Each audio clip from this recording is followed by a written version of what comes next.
Tuesday, 8th September.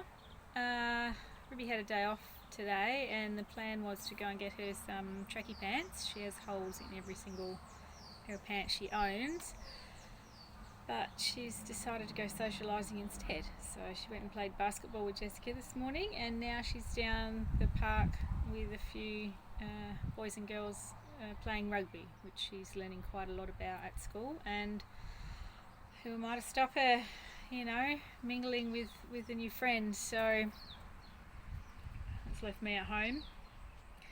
And I have moved the furniture around in my room and put quite a lot of it away, but I still need to vacuum and put all the little bits and pieces away, which I don't know if I'll actually get to before the end of the day. Kind of set the HQ up ready to work on, but when Callum had his party, we emptied the shed and put it in a storage container, and everything is in the storage container. So he's bought quite a bit back, and we're kind of all set to go, but we need a fitting for the airline.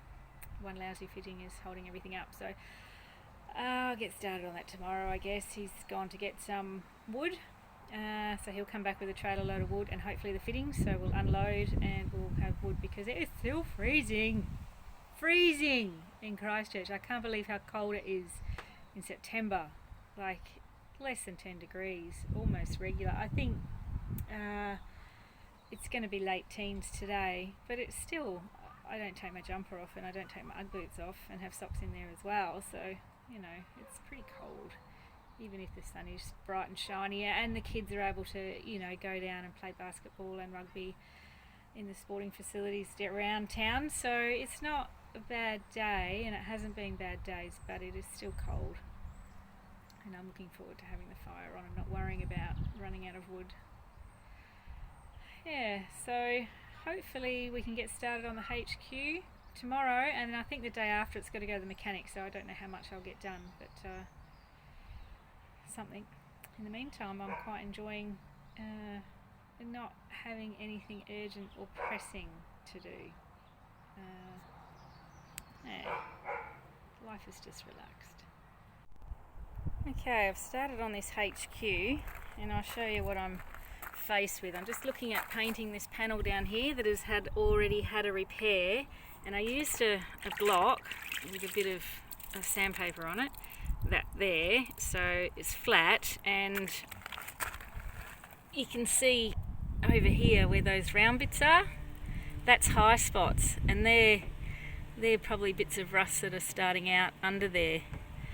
Now that section there, you can see, because it had guide coat on, it has little bits of black still in it. That's a low spot, obviously, and this orangey colour in behind here, and there's a little bit of an orangey colour in behind here, that's actually the bog from underneath behind the paint, because you've got the primer over the repair, you got the paint underneath.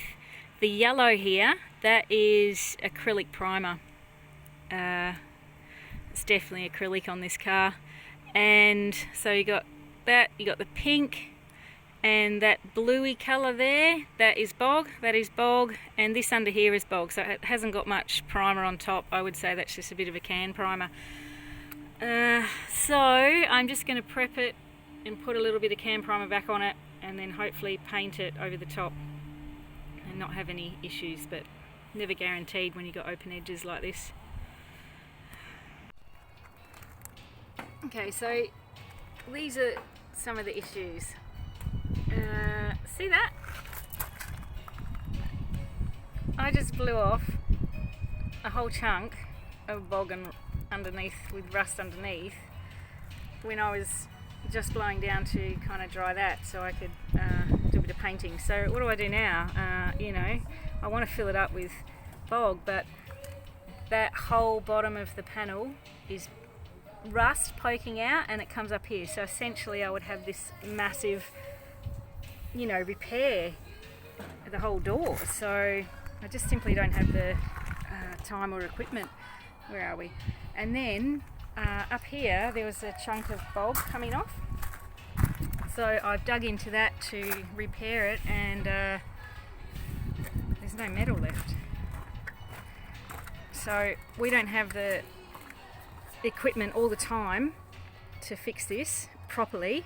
Plus, we would go right round to the inside of the door here, and it's all rusty. Like if we were to try and weld that, it'll just blow it out. So we've made the harsh decision to actually fill that up with bog and just get some colour on it, because you know, this is a favour for someone. It's just the issues that you come across when you're having to do old cars. They just open up a can of worms, and you've got to try and keep it contained, and yeah, that's not contained, unfortunately. So while I've started to fill that with bog and tidy that bit up, we did have this hole of rust here that was noted on the warrant of fitness, so we had to do something about it, and it was $450 for a bottle of gas for the welder, and it was $150 for the local panel shop to just weld a piece in, and they've done it over the top. They haven't butt joined it, so it's a bit messy, but at least it's sorted and we can start tidying that up. So the list of things goes on this car.